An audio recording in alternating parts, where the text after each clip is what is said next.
jihad berjaya atau tidak, selalunya dia berjalan satu penggal.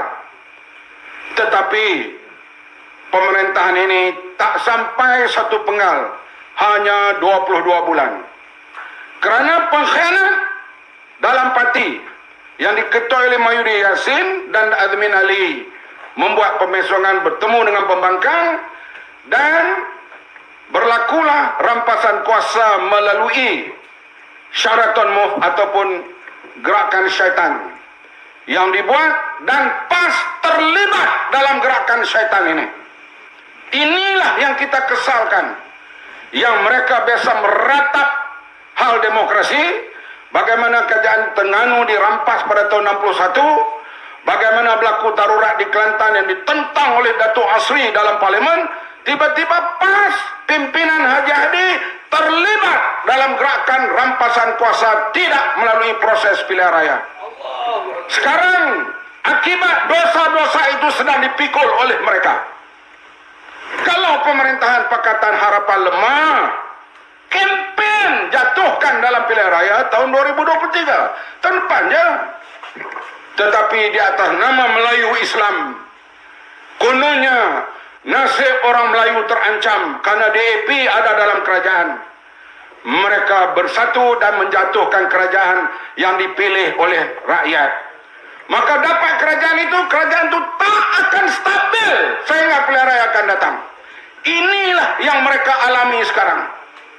Yang paling nyata sekali, kita berjaya turunkan indeks rasuah. Dunia akui sekarang, bila Pakatan Harapan ambil alih, kedudukan rasuah nombor 61 daripada 180 negara. Siapa cakap? Ini indeks persepsi, corruption persepsi antarabangsa. Dia ada badannya. Kita ni bukanlah kita merintah, kita puji diri kita sendiri. Kita merintah, kita beri markah. Yang beri markah orang lain. Saya selalu sebut, bila kita ambil jawab soalan kertas peperiksaan, kita jawab soalan. Yang periksa kertas kita ialah pemeriksa kertas.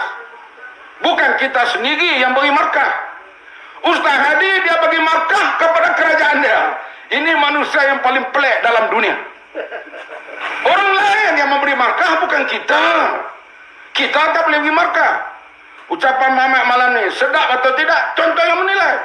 Kalau tanya saya, oh syok kan. Tapi orang kata, ya aku meluat dengar. Itu hak dia.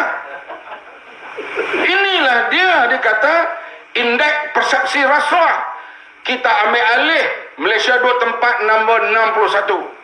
Setahun kemudian di bawah Pakatan Harapan jatuh ke nombor 51. Artinya rasuah berkurangan di Malaysia. Siapa beritahu? Indeks perception rasuah yang diukur di seluruh dunia. Kemudian bila rampai kuasa naik Mahyudin Yassin, tak sampai setahun 51 naik ke 57. Artinya rasuah meningkat. Kemudian naik pula Mahir Sabri dan campur dengan kerajaan Mahyudin Yassin, sekarang menjadi tempat ke-62. Dunia mensiapkan Malaysia di antara negara rasuah yang tinggi dalam dunia sekarang ini. Okey, bila rasuah yang paling kita kesal, Parti Islam bersama dengan puak yang menyebabkan rasuah naik di Malaysia sekarang. Apa kamu nak jawab depan Tuhan nanti? Allah. Mana dia ar-rashi wal murtashi finnar. Saya tak apa orang benci kepada UMNO, orang benci pada PAS, orang benci pada Amanah, tak apa. Sebab parti ini baru, besok boleh berubah. Yang kita bimbang orang benci pada Islam. Ini yang membimbangkan kita. Inilah yang berlaku di Eropah Timur.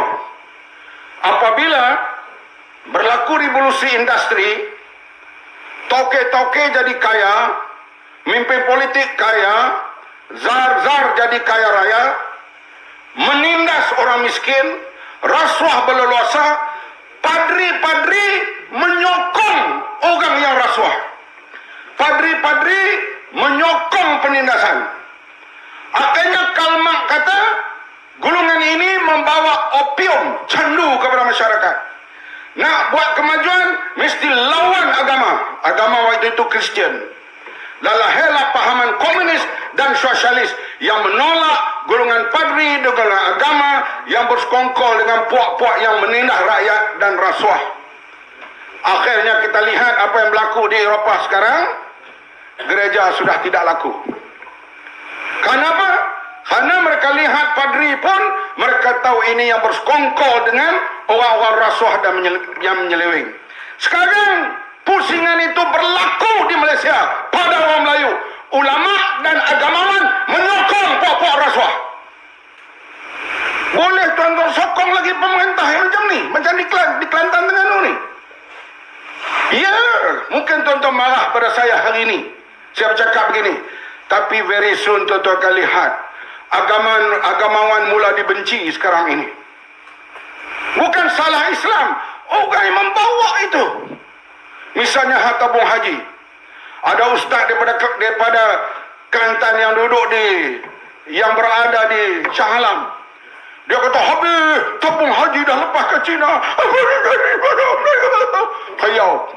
Ustaz itu pembohong setiap kuliah dia. Oh, dia kena panah lintah, hanya kena cermin saja tak kena dia. Panah lintah ni pokok pun boleh terbelah. Tapi bila laporan audit mengatakan langkah yang diambil oleh kerajaan, iaitu Menteri waktu itu Mujahid Rawa, menyelamatkan tabung haji, mereka diam sekarang, tidak kata apa-apa. Sedangkan mereka lah pembawa fitnah. Kononnya tabung haji ini telah dikuasai oleh China, dikuasai oleh DAP, dikuasai oleh Lim Guan Eng. Sekarang rasuah meningkat. Oh, tak apa. Orang yang buat rasuah ni mereka lah yang berdosa. Bila rasuah meningkat, rakyat akan miskin. Bila rasuah turun, negara kaya, rakyat akan sedikit senang. Ini yang kita lihat di Indonesia. Sebagai contoh dekat, saya nak tunjuk negeri-negeri Afrika, tuan-tuan nak nampak pun jauh. Indonesia negeri yang rasuahnya berleluasa. Apa saja pun bisa diurus. Bukan kata dia beri wang bawah meja. Kadang-kadang dengan meja-meja sekali. Indonesia. Jutawan-jutawan, terutama kaum Tionghoa di Indonesia, mengumpulkan wang berbilion mereka simpan di Singapura. Kenapa? Cukai yang mereka perlu bayar kepada kerajaan dapat dilepaskan dengan sogok kepada pegawai-pegawai. 1 juta kena cukai, dia habis 100,000 saja sogok pegawai, maka 900,000 dapat diselamatkan. Tapi bila berlaku reformasi di bawah Bapak Habibie, disambung sampai Jokowi, sekarang Indonesia rasuah menurun. Menteri-menteri beratur masuk jail. Gubernur-gubernur beratur masuk jail kerana korupsi. Dan sekarang Indonesia ekonomi sedang berkembang. Pelabur-pelabur yang datang nak bercadang melabur di Malaysia, sekarang lari ke Indonesia. Kenapa? Rasuah meningkat. Kenapa rasuah meningkat? Pas sokong perasuah. Baik. Betul ke tak? Jangan malu lah cakap ni. Najib telah diputuskan mahkamah. 2 mahkamah. Beliau curi duit. Pak sokong lagi. Rasuah bukan hudud. Yalah, betul bukan hudud. Tapi sekarang kita lihat, bila rasuah meningkat, pelabur-pelabur mula meninggalkan Malaysia. Amazon yang berapa bilion nak melabur di sini tak jadi. Hyundai tak jadi. Duta kita nak hantar ke luar negara mula tak diterima. Ini tak pernah berlaku, tuan-tuan. Malaysia nak hantar duta ke Indonesia, katanya Indonesia tak terima. Kenapa? Image Malaysia sekarang begitu teruk. Bila teruk? Bila parti Islam bersekongkol dengan puak-puak yang curi duit, yang rasuah. Baik itu sebelum saya mati, saya mesti tebus keadaan ini. Sebab saya daripada parti Islam itu. Yang mendidik saya ulama-ulama, Tok Guni Aziz, Fadil Noh dan sebagainya.